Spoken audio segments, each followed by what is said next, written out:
So I don't know if it's going to be an interesting video or not, but I'm just listening to someone who seems quite. He seems intelligent. Like he's trying to figure out what this alien thing is about. Why is there so much sort of posturing when it comes to the alien disclosure? And I just kind of want to analyze it. People, then of course our adversaries are aware of this. So why all this posturing? Why this charade with the public wars and the bickering between the nations? Like, are they just putting on a political theater for all of us? Is that the distraction?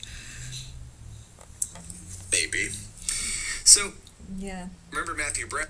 I think when you don't trust the government, that actually could be a possibility. Like, I don't know what's going on with the governments in Iran and stuff. Like, on one hand, I support the idea of the Islamic regime being taken away because I don't. Islam is just a list of things that I don't agree with. Sometimes things I don't agree with must happen. I guess war would have been something that I don't agree with. But now that I've seen how many problems there actually are, I feel like it's the only solution. So now war no longer is an Islamic problem because it's something that I do support. So, but yeah, I don't know what's going on. But for all I know, maybe this war with Iran is actually just manifested and felt false in hopes of driving up the oil prices so that the government can just make a huge amount of money of oil by saying, oh, there's this war, there's this blockage, we all these ships, and then have like AI clips of the ships being blown up, and I don't know what's going on.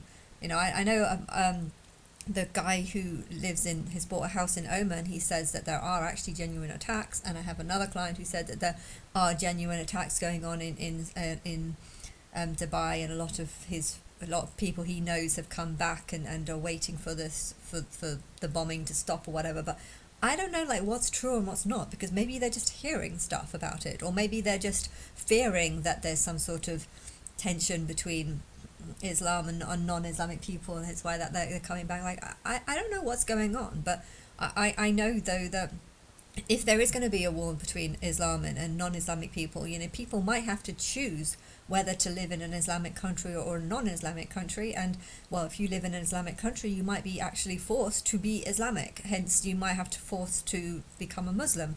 And there might be people who don't want that and don't want that so much so that they're willing to just give up their house and just lose it. Buying houses can take have a long process, and I don't know what the plan is, but a part of me thinks, like the friend that I have has a £2 million house in £2 million house in Oman, but also got one in Nottingham. No, Nottingham is strange because it says not him, Nottington, not him Tom or something. I don't know, not him. It says not him somewhere in Nottingham, but yeah, I don't know, but it's almost like he might have to have a choice between there or here. But if they turn around and say that if you're there, you have to be a Muslim, would he be willing to say, what, forget it?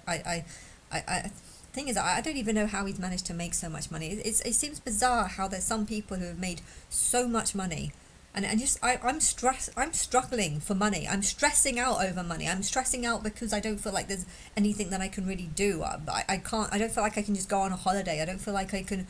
I can go on a cruise. I don't feel like I can spend money because I don't have any money, and I've got 35,000 in my bank, but I feel like I need to save up to buy a property so that if my benefit claim got cut, then I'll be able to put that money into the Birmingham house, and then I can earn £200 more each month, which means that I will actually be able to afford to live. And I don't know why the council tax is so high here, because I don't feel like I'm getting anything for my money really, and. I'm getting some food bank thing that's part of this, where you pay £3 and you get some items of food, which is actually very impressive. The last few weeks, because I've got so much meat, it's very impressive. But at the same time, I've actually got too much meat. You only can go every 2 weeks, so you can go once every 2 weeks, but it does give you enough food for 2 weeks. And therefore, if you go to your sister's and don't eat any of the food, you find you end up piling up, which is kind of what's happened. But yes, I'm just. I don't know what's going on with the governments, because for all I know, maybe the Iranian government does know about me, does know that, gods on earth. Like, how do I know that the Iranian government or the Russian government or doesn't actually already know that Israel is actually me and that I'm alive on earth, and maybe this whole war is just a facade and just a distraction. I feel like whatever's going on with Epstein files is just some sort of distraction. So how do I know that the war isn't a distraction just to raise up costs of living, so that the government can make more money? I don't know, but if the government could just print out money, then why does it matter how much why does money matter if the government could just make it out of nowhere? Why does the government need to charge so much high tax or pump up the oil just to make money out of nowhere? You don't need to do all this stuff to make money out of nowhere, and I just don't understand how there could be so many jobs that are reliant and dependent on the benefit system, and yet the benefit system is using money to help house people who shouldn't be here. Like, what is going on? I don't know. I feel like the whole world's just full of kind of mad, stupid people who don't know what's going on, and I'm not getting anything from the tiny little snippets of stuff that I'm seeing on Instagram, where people are just looking like politicians are looking like they're putting on some sort of act. Whistleblower Immaculate Constellation. He said we live in a carefully constructed reality. And there's kind of two aspects to that. The nature of reality, the kind of bigger, more philosophical look at this, but also the reality of what we, the collective consciousness, when he says agrees upon. Something about a carefully put thing. I think there should be a matrix belief going around. I mean, if you're going to start talking about aliens, I wouldn't focus on the UFOs and the spaceships and the spacecraft, because I think this is obviously not true. I think you should start giving people a bit more truth and saying how we are living in a matrix, in a sort of, what's it,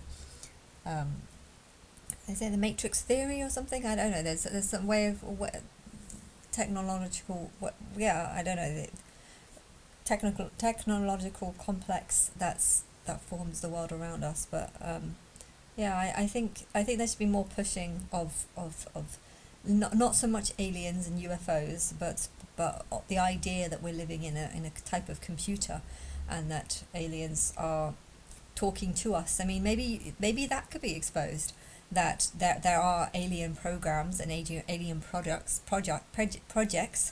where people are talking to aliens, but because it's done through channeling, they can't be certain about whether or not these are true, or are people just making things up. There's plenty of people that can say, oh, I spoke to Marilyn Monroe, and then they start channeling Marilyn Monroe or channeling Jesus, and yet what they say is just not true, or not linked to truth. So maybe you could expose something that says that there is a program that we're trying to connect to aliens, but because it's all done through channeling, we can't be 100% certain on what's true and what's not.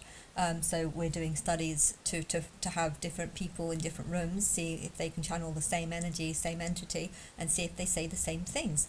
So why don't you have like some sort of exposure of channeling alien beings, and say that the reason why it's been kept hidden is because there's potential that maybe they're demons or something.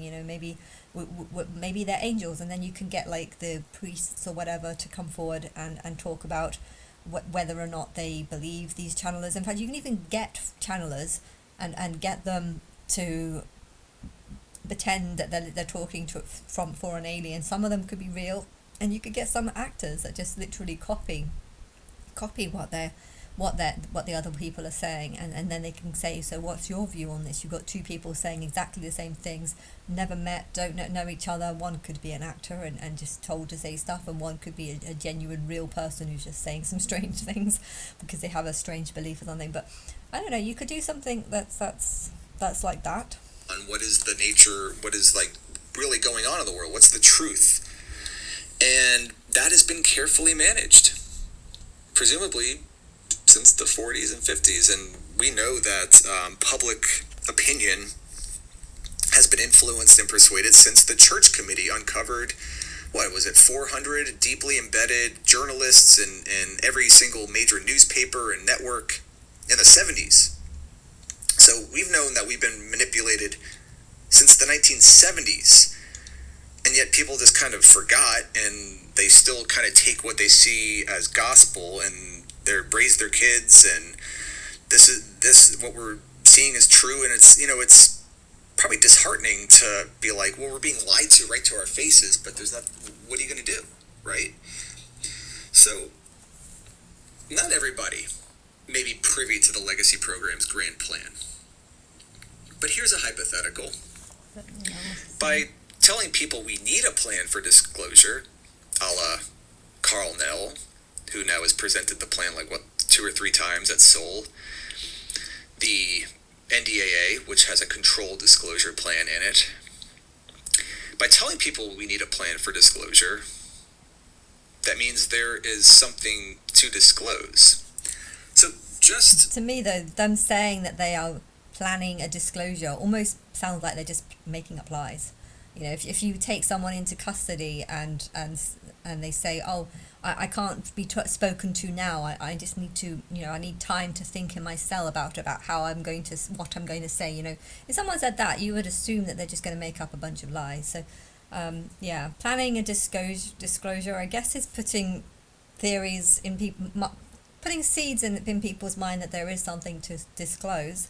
But yeah, for me, it sounds like you're just trying to you're just trying to decide what it is that you want to say, but that's what I think you should say. I think you should start talking about how you've been channeling through entities. I mean, you could start saying that we're hearing voices, we've got some, like sometimes people make ghost things and they say, oh, we can hear ghost talk.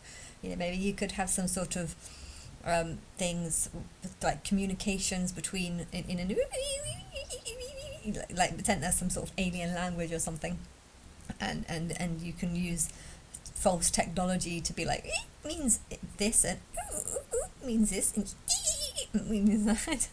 Is that going to be too stupid, or is that going to be believable? I don't know. It sounds more like a mouse talking, but anyway, yeah, I don't know. I'm listening to this and I'm not really knowing what to say, because he doesn't know what is, but he's putting seeds in people's mind that there is something big coming, and I want to know what that is or when it's going to be. But yeah, I don't know.